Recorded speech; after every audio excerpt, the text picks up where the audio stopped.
মা, তোমার হাতে ওটা কি? ও চকলেট বার। মাত্র একটা। এটা কার জন্য মা? শাইনি না আমার জন্য? আমার জন্য। না, আমার জন্য। আচ্ছা দাঁড়াও, আমি ঠিক করব এটা কাকে দেব। কিন্তু আমি তোমাদের বলেছিলাম না খেলনা আলমারিতে রাখতে। কিন্তু তোমরা এখনো কাজটা করোনি। আমরা পরে করবো মা, আগে তুমি আমাদের চকলেট দাও। আমাকে দাও। না, আগে বসো আর এই গল্পটা শোনো, তারপর দেখা যাক চকলেটটা কাকে দেব। ইয়ে, গল্প শুনবো।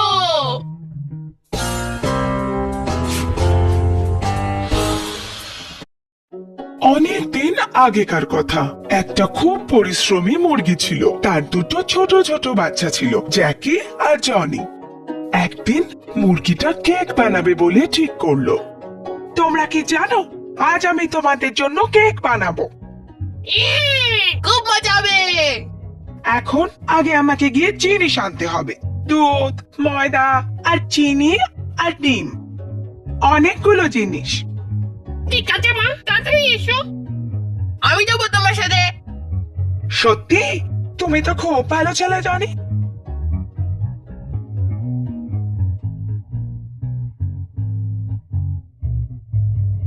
ও কি ভারী। জনি, ব্যাগটা ওখানে রাখো আর ডিমগুলো ফ্রিজে রাখো। মা, তুমি এসে গেছো? কেক কি তৈরি হয়ে গেছে মা?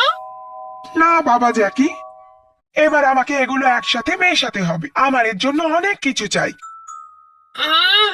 একটু তাড়াতাড়ি করো না মা, আর তো তোমার সইছে না। আমি এক এক করে তোমাকে সব জিনিস দিয়ে দিচ্ছি মা। বলো আগে কি দেবো?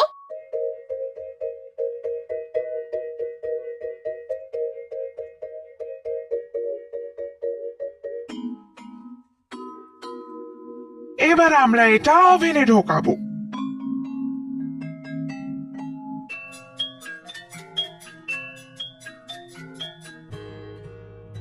এবার এটা হয়ে গেছে।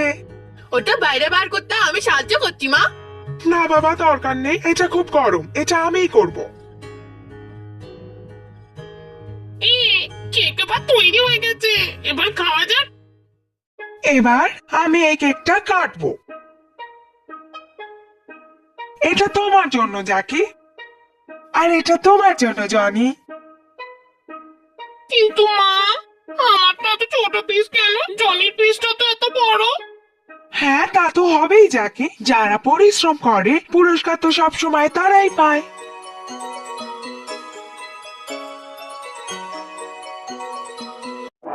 তাহলে যদি তোমরা কাজ শেষ করতে আমাকে সাহায্য না করো, আমি তোমাদের কোনো পুরস্কার দেব না। আমরা বুঝতে পেরেছি মা। আমি খুব শিগগির রুমটা পরিষ্কার করে দেব। আর আমিও। আর তারপর তোমরা তোমাদের পুরস্কার পাবে।